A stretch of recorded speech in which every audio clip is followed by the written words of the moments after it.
350 kilowatts of electric power. That's nearly 3 times what the old cars ran. And that's just the start of what's changed. 2026 isn't a new season of Formula One. It's a completely different sport wearing Formula One's clothing. New power units, new aerodynamics, new weapons for the drivers, new rules that mean every single lap is now a chess match played at 300 kilometers an hour. Welcome to F1.DataBox, your home for data-driven F1 analysis. I'm the analyst, and in this video, I'm going to break down everything that's changed for 2026, from the power unit to the wings to the brand new tools in the driver's hands. By the end of this video, you'll understand the 2026 regs better than most people in the paddock. Let's get into it.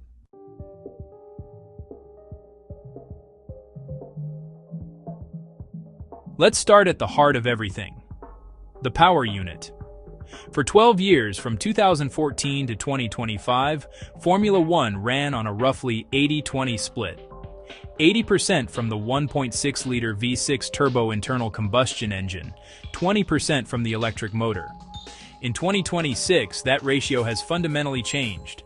The new regulations target a 50-50 split, equal contributions from the combustion engine and the electric system.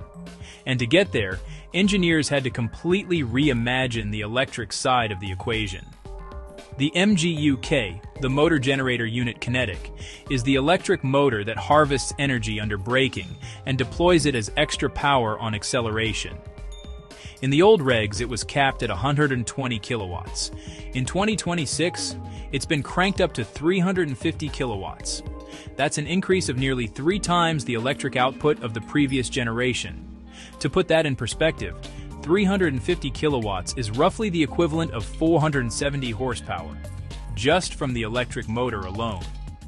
The combined power output of the full 2026 power unit, estimated at around 1,000 horsepower, comparable to the peak outputs of the previous generation, but with a completely different power delivery character. The MGU-H, the motor generator unit heat, was the component that harvested energy from the turbocharger's exhaust gases and fed it back into the electrical system. In 2026, it has been deleted from the regulations entirely. Why? 3 reasons. The MGU-H was extraordinarily expensive to develop, manufacture, and maintain. It was one of the key reasons why new manufacturers stayed away from F1 for so long. It was arguably the single most technically complex component in any motorsport power unit ever. It operated at temperatures exceeding 1,000 degrees Celsius, at rotational speeds of up to 125,000 RPM, and had to be perfectly integrated with both the turbo and the battery system simultaneously. No road car manufacturer was using MGU-H technology. The entire F1 industry was spending enormous resources developing a system that had zero application in the products their parent companies actually sold. Removing the MGU-H opened the door to new engine manufacturers. And that's exactly what happened. Audi joined the grid as a full power unit supplier. Honda returned. Red Bull Powertrains, in partnership with Ford, became independent power unit developers. For the first time since 2015, we have genuine power unit competition at the top of F1. One more critical change to the power unit story, the fuel. From 2026, all F1 cars run on 100% advanced sustainable fuel. Not a blend, not a partial mix, 100%. The fuel is derived from 3 sources: carbon capture technology, municipal and agricultural waste, and non-food crop biomass. The result is a fuel that is, on a life cycle basis, effectively carbon neutral. This isn't just an environmental commitment. It's a fundamental part of Formula One's pitch to the automotive industry, that the technology developed on the grid has real-world relevance for the road cars of tomorrow. Net zero by 2030 is the stated target. 2026 is the foundation.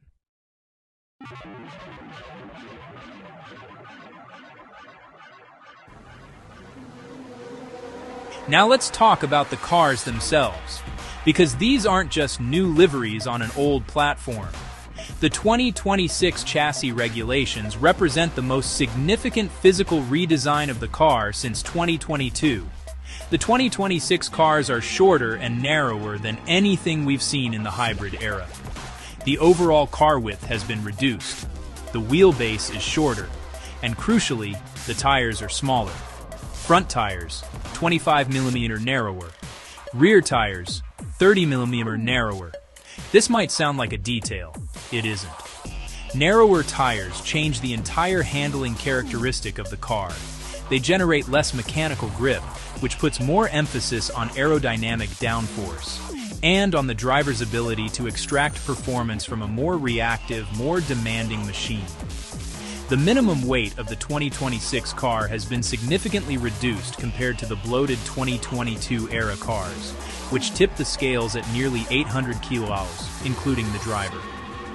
The 2026 Target is substantially lower, making these cars feel fundamentally different through medium and high-speed corners.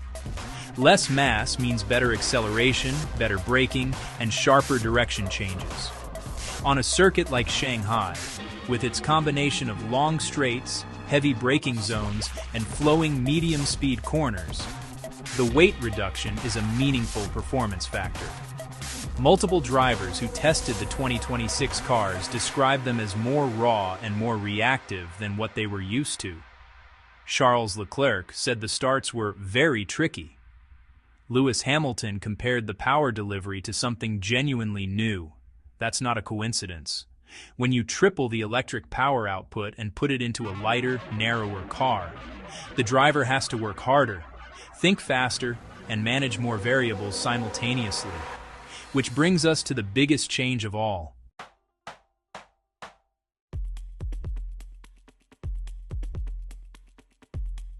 DRS, the drag reduction system. For 14 years, it was F1's primary overtaking tool. The flap in the rear wing that opened on designated straights to reduce drag and give the following driver a speed advantage. In 2026, DRS is gone, and what's replaced it is so much more interesting. Active aerodynamics, or active aero, means that every car's front and rear wings now move dynamically throughout the entire lap, automatically adjusting based on where the car is on the circuit. There are two core modes. Straight mode, on the straights, both wings flatten out, minimizing drag and maximizing straight line speed. Every car does this, every lap, automatically. Corner mode. As the car approaches a corner and the driver brakes, the wings load up, generating maximum downforce for grip and stability through the apex. The fundamental difference from DRS. This isn't a tool for one driver to use against another. Everyone uses active aero all the time. The level playing field is the point. No more DRS zones. No more DRS trains. The aerodynamic playing field is permanently equalized, which means overtaking has to come from driving skill, strategy, and the use of electrical energy. Here's where active aero gets genuinely fascinating. To recharge the battery, and to have electrical energy available to spend, a driver can lift off the throttle and put the car into recharge mode. But here's the catch. When a driver recharges manually, the active aero is disabled. The wings don't respond. The car generates more drag than it would in normal straight mode, which means every time a driver recharges on a straight, they're paying a speed penalty. This creates a constant, real-time decision. Do I harvest energy now and slow down slightly? Or do I spend the energy I have and stay fast? That decision is being made at 300 kilometers an hour, multiple times per lap, for 56 laps. It is the defining technical challenge of the 2026 era.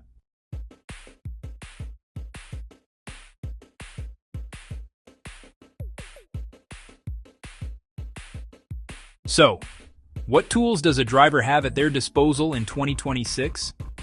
3. And each one changes the race. At any point on the lap, a driver can manually trigger a burst of electric power from the MGU-H. Use it to attack into a braking zone. Use it to defend on a straight. Use it to make a gap when you have clean air and your rival is stuck behind traffic. The constraint? You can only spend energy you have in the battery. Run it dry and you're driving on combustion engine alone, and everyone else on a full battery is going to walk past you. Energy management is now the defining skill of this generation of F1. As covered in the Aero section, a driver can deploy recharge mode to harvest electrical energy. But the penalty is real. Disabled active aero means more drag, less straight-line speed, and a signal to every rival that you're momentarily vulnerable. The best 2026 drivers will harvest energy invisibly, using subtle lifts in places where the speed loss is minimized. The worst will either run out of battery or waste too much time recharging. It is, in essence, a real-time fuel management problem, except the fuel is electricity, and the gauge is always visible to every team on the pit wall. This is the most exciting new addition to the 2026 rulebook. Overtake mode works like this. If a driver gets within 1 second of the car ahead at a designated detection point on the circuit, they unlock an extra plus 0.5 megajoules of electrical energy for the following lap. That's targeted, that's deliberate, and that's designed to create overtaking opportunities in places we've never seen them before at circuits that historically have been difficult to pass on. Think about what this means. A driver hunting down the car in front, managing their battery to arrive at the detection point with exactly enough charge, then getting a bonus energy allocation to make the decisive move. It rewards aggression, it rewards precision, it rewards racecraft, and it's going to produce moments in 2026 that nobody predicted. Step back and look at what 2026 is asking of a Formula One driver. They're managing the power balance between combustion and electric in real time. They're deciding when to harvest and when to spend. They're using active aero that responds to their throttle inputs. They're hunting detection points to unlock overtake mode. They're defending against drivers doing the same to them. Lewis Hamilton said you'd need a degree to understand it all. Max Verstappen called it Formula E on steroids. Charles Leclerc said the cars feel genuinely different, more demanding, more physical, more complex, and we've only seen one race. Melbourne was just the beginning. That is the 2026 Formula One rulebook, decoded, the 50-50 hybrid, the death of the MGU-H, the lighter, narrower, faster cars, active aero replacing DRS, and 3 brand new tools in every driver's hands: boost, recharge, and overtake mode. This is the most technically complex and potentially the most exciting era of Formula One ever conceived. If you want to see how all of this is already playing out on track, our Chinese Grand Prix breakdown is right here. We go through the Melbourne results, the Shanghai circuit, and our full race predictions. Drop any questions about the new regs in the comments. I'll answer as many as I can. Hit subscribe, because every race weekend, we go deep on the numbers. I'm the analyst for F1 DataBox. See you in Shanghai.